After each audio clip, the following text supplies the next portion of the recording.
algum determinado benefício que é possível naquele momento, seja o Bolsa Família, seja o renda mínima, seja o benefício de prestação continuada, que é dado especialmente para as pessoas idosas e também para os deficientes.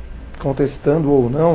Né, contestando ou não, é direito dele. É direito dele. E mais uma coisa, a gente tem que parar de pensar que isso é migalha, que isso é favor, que isso é só clientelismo.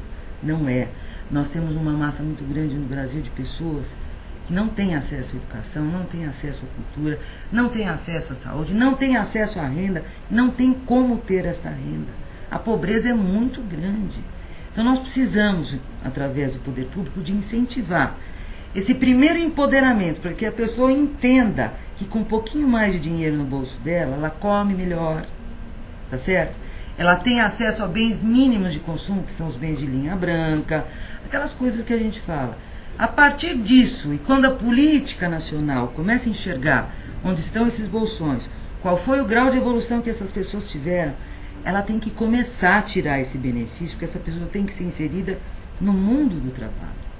Então é o que a gente chama de intersetorialidade, né, das políticas públicas. Não adianta só você falar de saúde, educação e falar de assistência social. Se você não puser a pessoa para trabalhar, também. A pessoa tem que ter um emprego, tem que ter uma condição mínima, tem que ter uma habitação mínima, nós temos que fazer mais habitações. Está aí nossos representantes, aliás, temos aí uma nova representante, né, uma nova presidente agora do Brasil, assumindo agora, que assumiu, né, a partir de janeiro, e temos grandes esperanças de que essa situação melhore, né, para todos nós, né, para todo Você veja cidadão. Que ela falou em 2 pilares, especialmente que ela vai perseguir, né, a nossa presidente. Não, ela pontuou muito bem. A né? questão da pobreza extrema, que ela está perseguindo isso, né?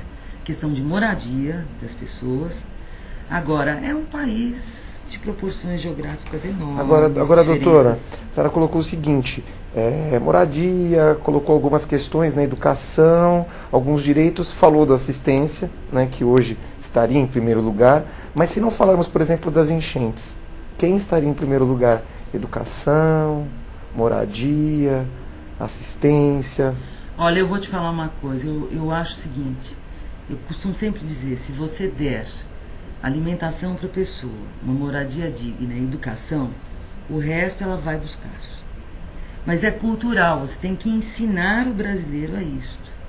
E quando eu falei para você dos benefícios de prestação continuada, especialmente para pessoas com deficiência, nós temos uma estimativa no Brasil de que nós temos aproximadamente quase 30 milhões de pessoas com algum tipo de deficiência. Não é aquela deficiência que é um pedacinho do dedo, não. É uma deficiência mesmo, seja por um acidente de trabalho, seja porque nasceu assim. E está havendo por parte do Ministério do Trabalho uma política tão violenta no sentido de fazer com que essas pessoas acessem o mercado, entrem no mercado de trabalho. Porque na medida em que elas recebem um benefício, elas só recebem o benefício. Elas não estão produzindo, não estão gerando riqueza, e mais do que isso, não estão se sentindo felizes com isso. Não são pessoas com cidadania plena. E dependendo do tipo da severidade, da deficiência, aquela pessoa tem que sair daquele benefício e de fato ir para o mercado de trabalho, de fato contribuir para a previdência social, quer dizer, ser um ser inteiro. E não perder o sonho, né? E não perder o sonho. E por isso é que está havendo uma política muito grande da questão das cotas de deficientes nas empresas. E você não encontra pessoa deficiente capacitada para entrar nessas empresas. E as empresas, por sua vez, tomam multa do Ministério do Trabalho porque não estão ocupando as vagas obrigatórias por lei.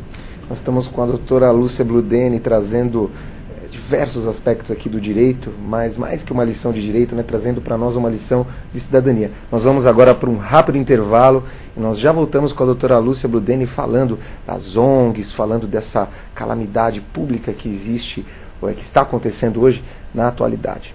Nós já voltamos.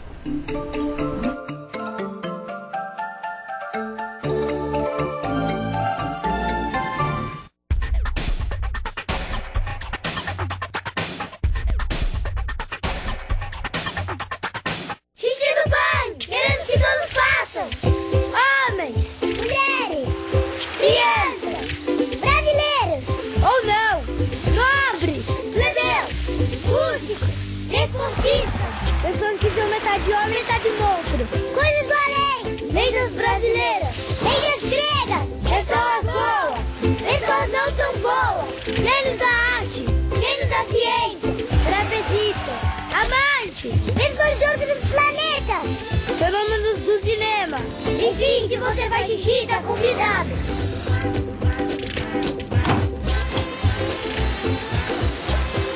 Faça xixi no banho. Ajude a Mata Atlântica.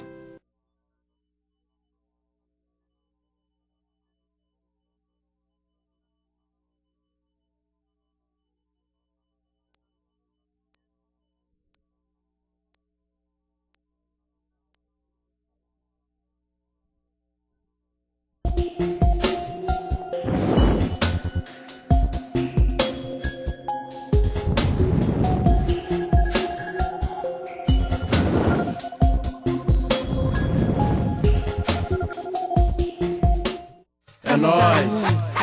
Pode chegar, pra firmar. Pra mudar o mundo, pra firmar. Aprenda esse refrão. O jovem não é problema, o jovem é solução. Solução pra mudar o mundo.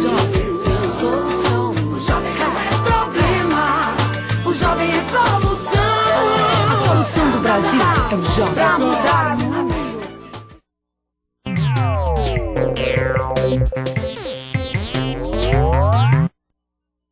Existem coisas que estão presentes em nosso dia a dia e a gente nem nota. Mesmo assim, elas continuam ali para trazer mais qualidade de vida e segurança para todo mundo. Por trás de todas essas coisas, existem os projetos, as construções e o mais importante, os profissionais. E para eles existe o Confea-CREA. Busque competência e ética. Encontre os profissionais do Confea-CREA.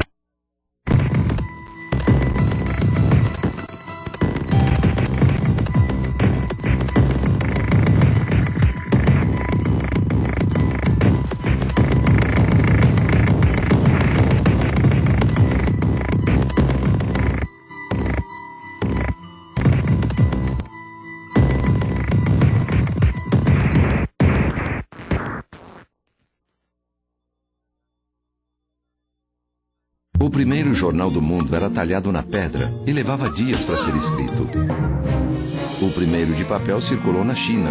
Demorava dias para desenhar tudo aquilo em Nanquim. Depois veio a prensa móvel de Gutenberg e mais tarde a rotativa. Mas nem assim a imprensa acompanhava a velocidade da notícia. Isso só veio com a era Ed News. Ed News, movido pela notícia.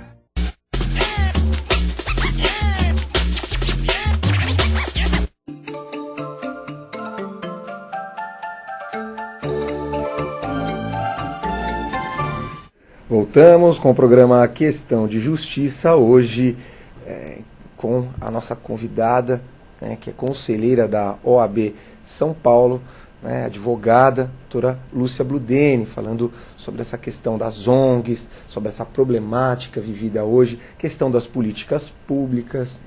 A doutora, as organizações não governamentais, elas acabam empregando muita gente hoje, um setor, se assim poderia me referir, um setor que emprega muita gente, em paralelo ao poder público.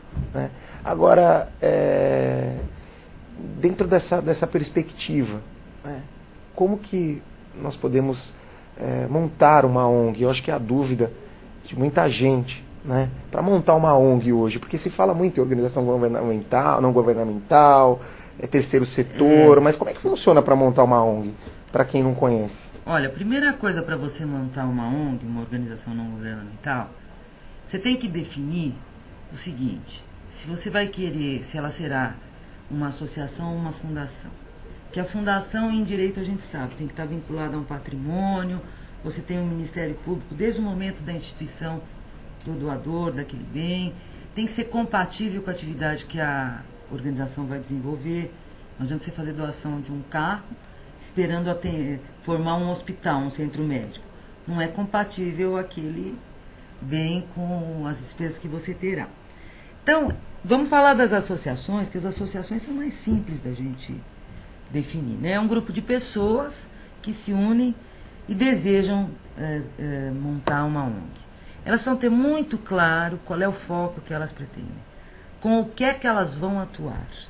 Hoje se tem meio ambiente, você tem a área de prevenção de doenças, apoio psicológico para pacientes de várias doenças, enfim, você tem inúmeras formas de querer trabalhar e atuar.